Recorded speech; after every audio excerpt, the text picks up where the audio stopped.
From the heartland of America and the gateway to the West, good morning, good evening, wherever you may be across the nation, around the world. I'm George Norrie. This is Coast to Coast AM. Later tonight, we're going to tap into your dreams. Well, I hope those of you of the Jewish faith had an enjoyable atonement with Yom Kippur. Here's what's happening. Health officials in Jamaica have declared an outbreak of the dengue fever with at least 565 suspected, presumed, and confirmed cases in the Caribbean nation. Jamaica's Ministry of Health and Wellness says the outbreak comes as the National Surveillance Unit advised that Jamaica has surpassed the dengue epidemic threshold for July and August and is on a trajectory to do the same for the month of September. The dominant strain in dengue type 2, which was last predominated back in 2010, is here. 6 deaths are being investigated. Pregnant or breastfeeding women who consume diet soda or other foods and drinks containing aspartame could experience higher rates of autism diagnosis in their sons, according to a new study. Researchers at the University of Texas Health Center at San Antonio found that young boys who had been diagnosed with autism, their mothers were 3 times as likely to report drinking at least 1 diet soda or consuming an equivalent amount of 5 tabletop packets of aspartame per day. Please be careful. ChatGPT has learned to talk.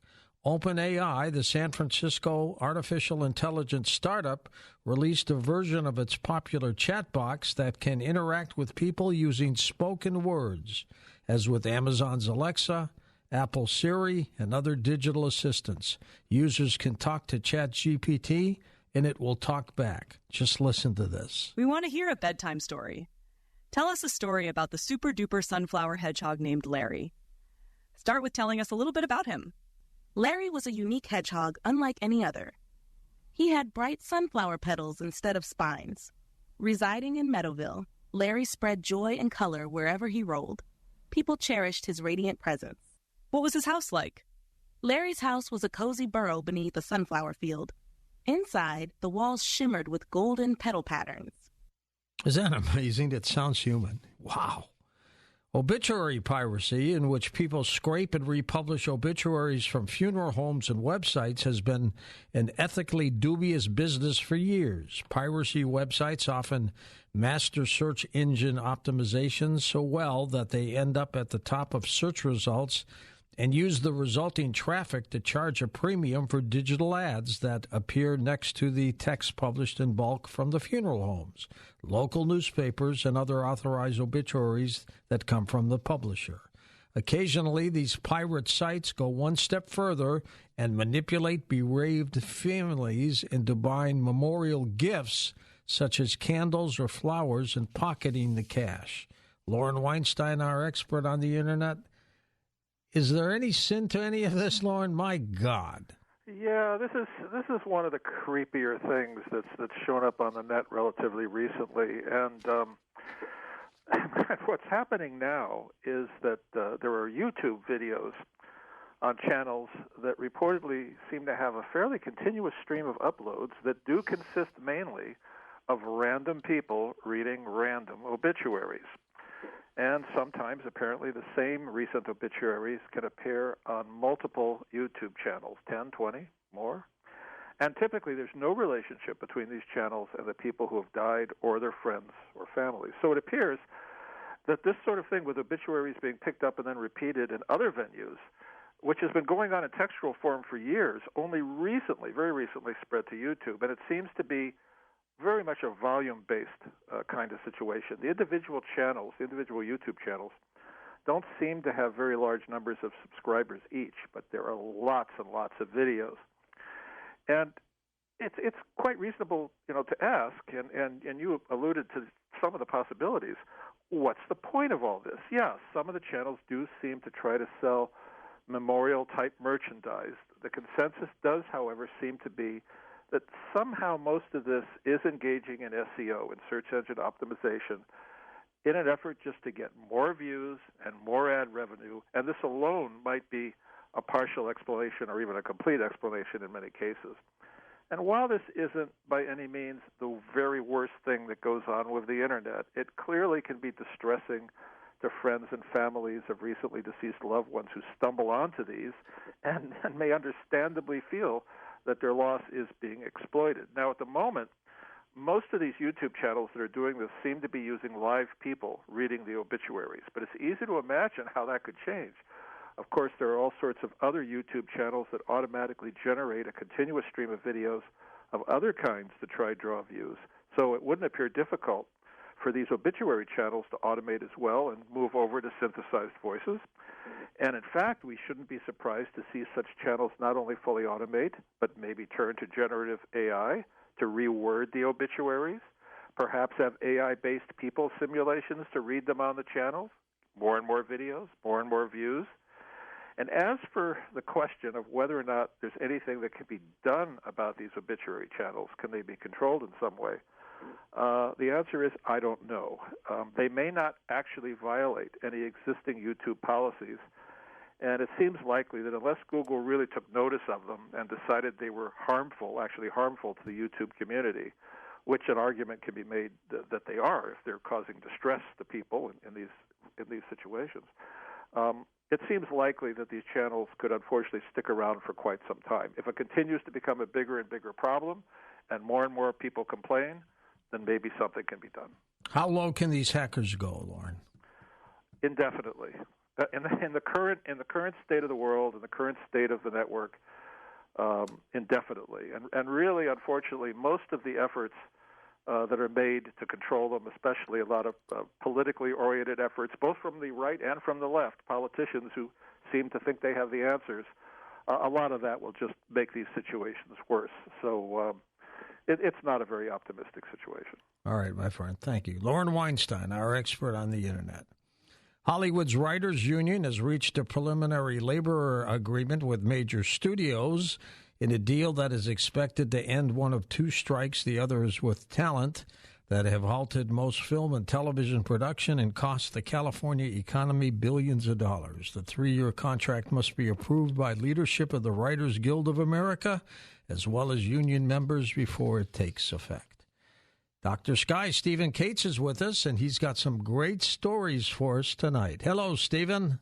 Hi there, George. We begin, of course, with this amazing story. Many people have seen it, the asteroid Bennu sample return mission, and here's an update. But, George, the Earth is now some 250 grams heavier than it was before, and now that the OSIRIS-REx asteroid sample mission has returned samples of the asteroid, which was known as asteroid 101-955 Bennu, and before that, around the time of its discovery, identified as 1999 RQ-36. But after a 7-year launch to space, this is interesting, the sample capsule has been headed to the Earth since May of 2021. As many of us now know, landing in the Utah desert Sunday, after coming through the atmosphere of the Earth at about 27,000 miles per hour, transported then to a secure location, purging the capsule with nitrogen to prevent contamination. So the 8 ounces of this precious material of Bennu are flown to the Johnson Space Center on a C-17 for detailed analysis of its composition. Thus, George, trying to find out how the universe was created, maybe the concept of, panspermia, that life existed in the universe and was transported to the Earth by asteroids and comets. Closer to home, the Northern Lights may be the strongest in 20 years. Astronomers say that the next 18 months will see the highest activity of the Northern Lights of the past 20 years as solar cycle 25 naturally ramps up, as we talk about often. It'll reach its peak, as many say now, in the fall of 2024. But all this courtesy of a group known as the Solar Cycle 25 Prediction Panel. But here's an interesting story, too, George. Over the weekend, a series of G2 magnetic storms produced rare red atomic oxygen auroras. And maybe more on the way. Keep your eyes peeled to the skies. But how about this? This is interesting. It goes into biblical history, an astronomical version of what might have caused the Sodom and Gomorrah story. And the book of Genesis, we know, tells us of the sinful cities of Sodom and Gomorrah and how God revealed to Abraham with the coming destruction, destroying the region near the Jordan Valley or the Dead Sea by fire and sulfur, and telling Lot's wife, of course, as he told her, not to turn toward the destruction or be turned to salt. But now astronomers, George, tell us of a bright fireball which may have hit the region like a nuclear explosion. This interesting, around the year 1650 BC, adding salt and other minerals to the region, and thus continuing to add salt to the Dead Sea and regions around it. Fascinating stuff. We end with the live sky. Naturally, look to the moon this week, as Friday night we see the last of the supermoons, as I've been talking about for weeks. This, the full super harvest moon, some 223,000 miles away from the Earth. But now that we move into the fall season right now, and we find out, well, the days seem to be nearly close in equality of day and night. But there's a technical term as we move now toward these few days after the equinox. Some in astronomy call this the equilux. What is that? The near equality of sunrise to sunset times.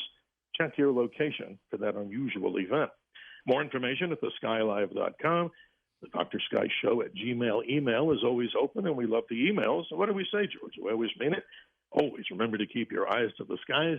Simply, I'm your navigator on the highway to the heavens. Thank you. Thank you, Dr. Sky. Those biblical stories are fascinating.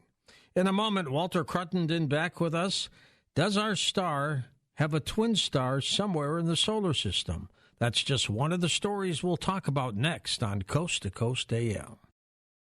And welcome back to Coast. George Norrie with you. Walter Cruttenden back with us, amateur astronomer, author, director of the Binary Research Institute, where he studies solar system motion, specifically the celestial mechanics of the precession of the equinox and the myth and folklore related to this phenomenon. Through his company, Lost Star Productions, he is the writer-producer of The Great Year, a documentary film that explores evidence of astronomical cycles of time known to cultures throughout the ancient world.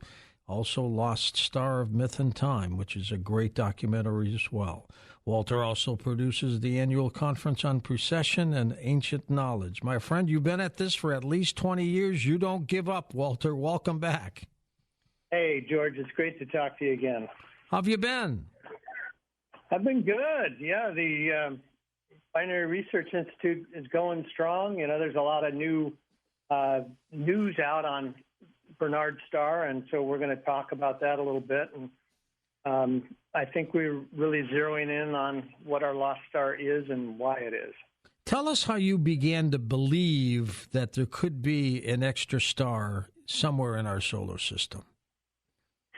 Well, technically, it's outside of our formal solar system, but it's certainly close. So we all see the sun move through the sky at about 50 arc seconds per year, but Copernicus told us that the sun really doesn't move. It just seems to move because the Earth axis wobbles. And so that's been the belief for about 200 years, but Newton tried to explain it, and his equations never really worked. And others took a crack at it, Simon Newcomb, Verrier, and others. And still today, the precession formula doesn't quite work.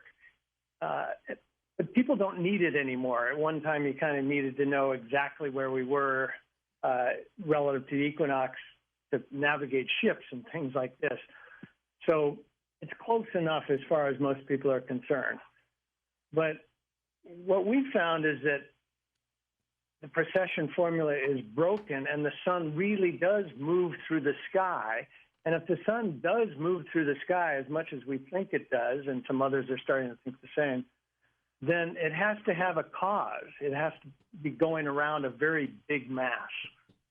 And so, at first we focused on Sirius, which is about 8.6 light years away, because it's the heaviest mass in the local stellar neighborhood. There's a lot of myth and folklore about it, but that really didn't pan out very well. And then we looked at a few other things, and, if you talk to astronomers, they'll say, well, if we are in a binary system, it would probably be our closest star, which the closest star system is Alpha Centauri, the three-star system, Alpha Centauri A, B, and Proxima Centauri.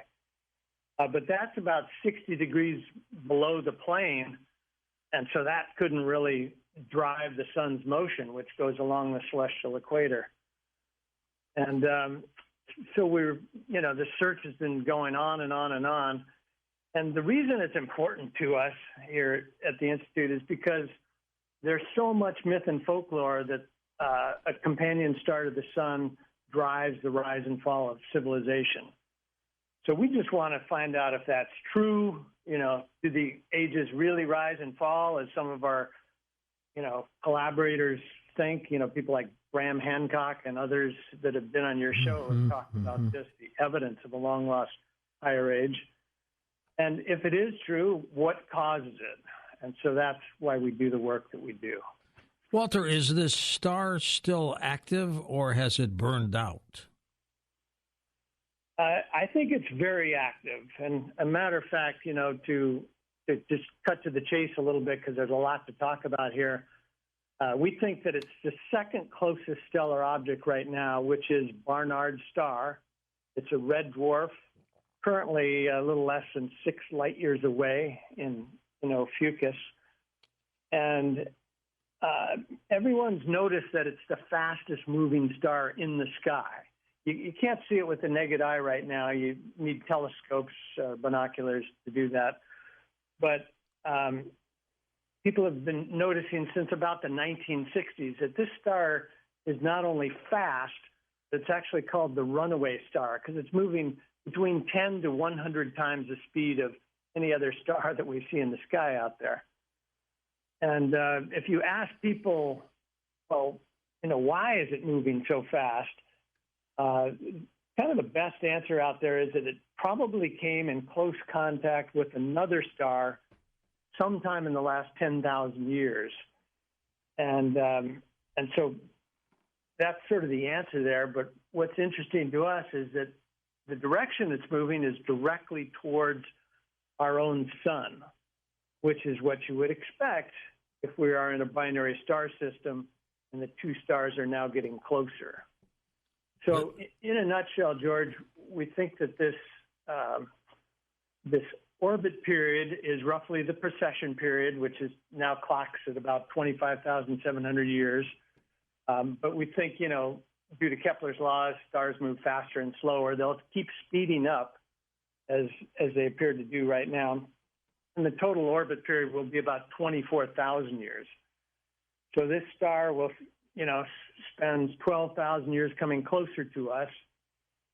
And this is in the ancient myth and folklore that we read about this cycle, that this star is supposed to have been far away from us during the Dark Ages, and it gets closer, it sort of drives us to a higher age. And all the myth and folklore had said that would be about 10,000 years from now. Well, astronomers just came out. They're plotting the trajectory of Barnard star. And the best guess now is it will be at its closest point to the sun at about 11,800 AD, which is just a little under 10,000 years from now. So all the signs are pointing to this companion star being Barnard star, a red dwarf that has, maybe 15% of the sun's mass. But that's still big. It's a lot bigger than what the Caltech team's looking for in a Planet 9. They're looking for 5 to 10 Earth masses. This thing is, of course, much farther out, but it's effectively 48,000 Earth masses, and it's coming right at us. So science is clearly aware of the star. Yes, they're very aware of it. They've been talking first about its speed, and then this news that it's coming closer to us and will be actually our closest star, overtaking Alpha Centauri, just came out in the last year. And so that's, again, why our antenna really went up. And we thought, it fits all the parameters. It's moving like a companion star. Something's driving it. It should be close just at the time it's supposed to be close. And finally, it answers the astronomers' biggest objection. They think it needs to be our closest star to be a companion. Well, guess what? It's going to be our closest star here in a relatively short period of time as far as stars go. Walter, how do people see your films, by the way? Where can they watch them? The Great Year, the one we did with James Earl Jones, narrated it for us. Right. And it talks about this cycle of time and the stars, is you can just go to the binaryresearchinstitute.org and watch it there for free, or just Google it on YouTube, The Great Year by James Earl Jones. All right, we're going to come back. We'll talk about Lost Star as well, the other film, in just a moment. And welcome back to Coast. George Norrie with you, Walter Cruttenden with us. Walter, your other film is called Lost Star. Tell us about that. Yes, we're working with a number of collaborators. As you probably know, George, we have this conference just about every year. It's called the Conference on Precession and Ancient Knowledge. And they, our speakers are people like Graham Hancock, Jimmy Corsetti, and Van Kerkwick, Marco Vigato, Hugh Newman. Others, many have been on your show, of course. Of course, yeah. And they're all sort of traveling around the world, exploring ancient cultures, and trying to figure out why, we find these higher cultures in the very distant past, and they're gone now. And so Graham, for example, will be speaking on a cataclysm. And so we're trying to pull together a lot of these ideas for our film. And, for example, Graham's idea that something probably hit the Earth that caused the Younger Dryas period. This was roughly 11,500 BC, which was the last time that Barnard star happened to be close to our sun. And so some say it might dislodge things from the Oort cloud, cause more meteors or comets, that sort of thing. And in fact, in 11,500 BC, roughly, the Younger Dryas was set off. It destroyed the large flora and fauna, the giant sloth, the woolly mammoth, the saber-toothed tiger, all these big animals went extinct, and something left sort of a little layer of charcoal around most of the world. And so the film looks at all these different aspects, and it's still in the works, this film, but we hope to be announcing something here at the conference, which will be this October in Rancho Mirage, actually October 20 to 22nd, the Conference on Precession and Ancient Knowledge. Walter, when this star comes closer to our sun, does it add added heat to us? We're trying to figure that out. You wouldn't think so, because we obviously don't feel any heat whatsoever from Alpha Centauri, which is about 4.3, and the best estimate for a Barnard star is it might come to about 3.7 light years away. Okay. However, the center of mass would only be about 0.7 light years, because the center of mass, is always closer to the bigger star, which is our sun. So it's easy to plot that, it doesn't need to be going that fast for us to get around the center of mass with Barnard star and vice versa. But I don't think heat is so much the issue as it is just the gravitational effects are probably what's causing all the gravitational effects that have Caltech, concerned about looking for Planet X or Planet 9. It seems to be tugging all these dwarf planets below the plane, or having them incline towards the plane, making their orbits very elongated and causing all their perihelions, their closest approach to the sun, to be on one side of the sun. And so it definitely has a gravitational effect. And we really don't know what the other effects are, but somehow it's messing with Earth a little bit. How is it connected, Walter, to what I call Planet X? You call it Planet 9. How is it connected to that search? I think it is that, quite frankly. So they announced in 2016 that there must be a planet out there.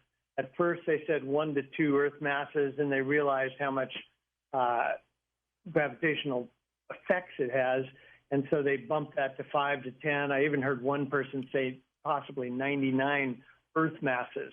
That's the type of Planet 9 that they're looking for. Normally, they find these things pretty quick.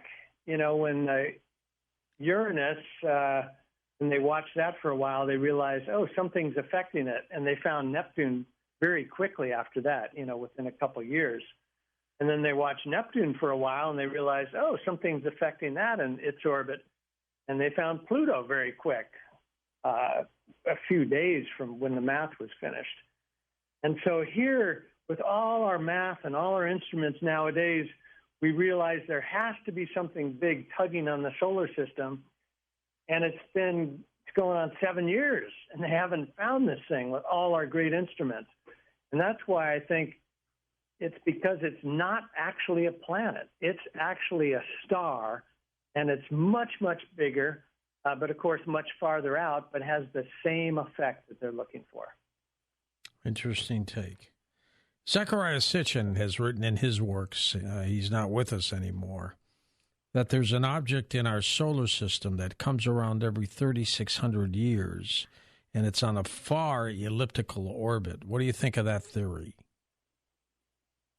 Yeah, I think that's one interpretation of some of the ancient myth and folklore. Zecharia Sitchin said he got his information from, some of the old Sumerian stories. Right. And I believe they call that Nibiru.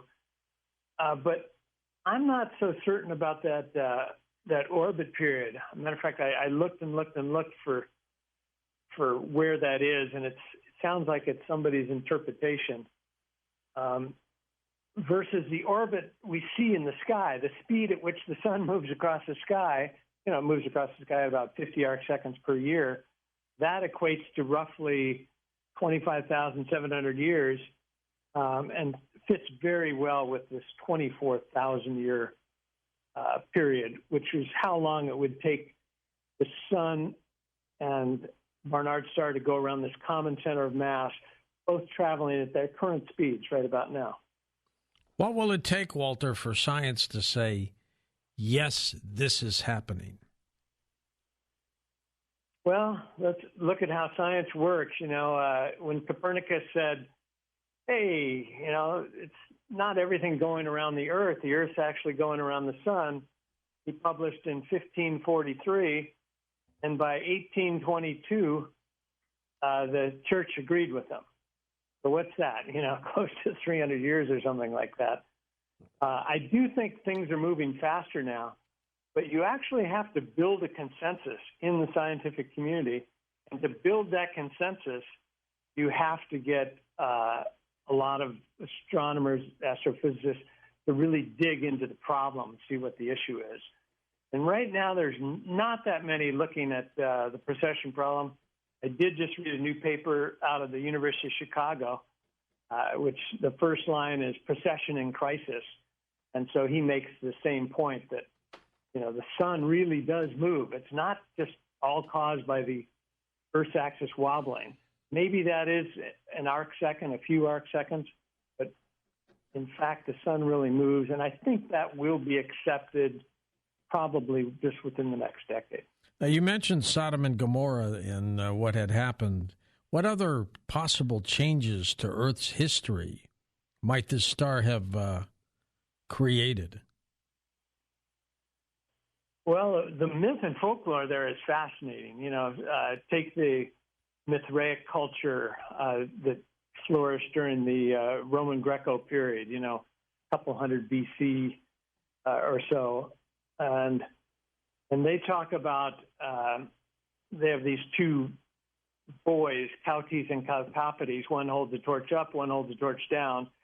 And they called this second son Mithras, and he's the guy that turns the zodiac. And they say, when the sun's going through one side of the zodiac, we're in a rising age, and when we go through the other side, a falling age. And the Sumerians themselves talked about the times that they were in a falling age, and things are going to get worse. And sure enough, the time that they're writing this, there's all these beautiful ziggurats, the Hanging Gardens of Babylon, this incredible civilization. And by the time of the Dark Ages, it's just nomads hanging out in tents around the ruins.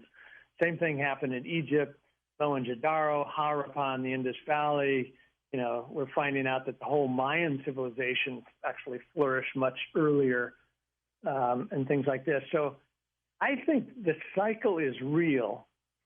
And just as the Earth spin on its axis causes a cycle of day and night, it's a celestial motion, and just as the Earth's orbit around the sun causes a cycle of the seasons, this third motion of the Earth, the whole solar system going around another star, is actually what causes this rise and fall of civilization, sort of just like the first two, but obviously on a much longer scale.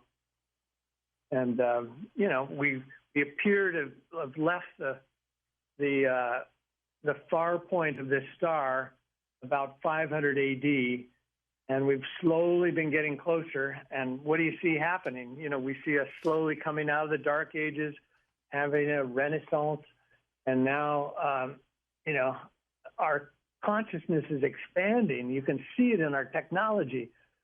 And so I do think we're on the upswing in this cycle again. Granted, there's a lot of problems with the world right now, but I think generally mankind is getting a little smarter. Might this star have created the flood of Noah? Things like that. It's possible. Are possibly, because when a star like this comes close, it could, dislodge things in the Oort cloud, as we talked about, and that's sort of Graham's theory and some others. This would cause havoc and maybe help bring a fast end to the Ice Age, the last Ice Age, where the seas rose 400 feet since then. So possibly, and Graham makes this argument much more succinctly than I do, that as you might have had periods in there where you had very rapid rises, sort of biblical type of floods. The whole thing might have taken thousands of years, but there might have been periods of time in there where it was just days or weeks where you might have had 10 to 20 feet increase of sea level. And maybe that's because, an ice cap over Canada or something that had been melting finally breaks loose and flushes in the sea, that sort of thing. I'll leave that up to others to figure out, but it is an intriguing theory, and yes, it could be caused by another celestial object sort of setting it off. And there's no argument, Walter, that the star exists. The argument is whether it's our binary star system, right? Correct. Yeah. And the big reason people aren't really looking for it yet is because even though we see the sun move across the sky, we're all told that the sun doesn't move, because it's constrained by the current precession formula to not move. And I think that's the point that where astronomers, astrophysicists are just starting to question a little bit. How much does the Earth's axis actually wobble, and how much does the sun really move? And if they come out like we come out, that the sun moves quite a bit, then they'll sort of all start looking for, okay, what's making it move? And, they've already recognized that Barnard's must have come in close contact with some other star sometime in the last 10,000 years. Well, guess what? We are one of the closest stars, so it probably came in contact with us because exactly what we're arguing. It is our binary star. We come close to it every, at the down cycle 12,000 years, then then we go away from it for 12,000 years at the total of about a 24,000-year cycle. Is this something that we should be concerned about lifestyle-wise? I think there's a lot of reasons to be concerned in the world today. Oh, yeah. I'm not a doom and gloom or anything like that, but I just think it's smart to be prepared for whatever might come. And, it's not that close right now. But over the next 10,000 years, start preparing. Invest for the long term. We're going to take a short break with Walter Cruttenden and take calls next hour with him, so jump on board. His books include The Great Year Adventures, The Lost Star of Myth and Time, And, of course, his websites are linked up at coasttocoastam.com, and he's got a couple great films called The Great Year and the new film called Lost Star that he's working on right now. So we'll be back in a moment. Let's take your calls. The lines are now open for you. We'll be back in a moment.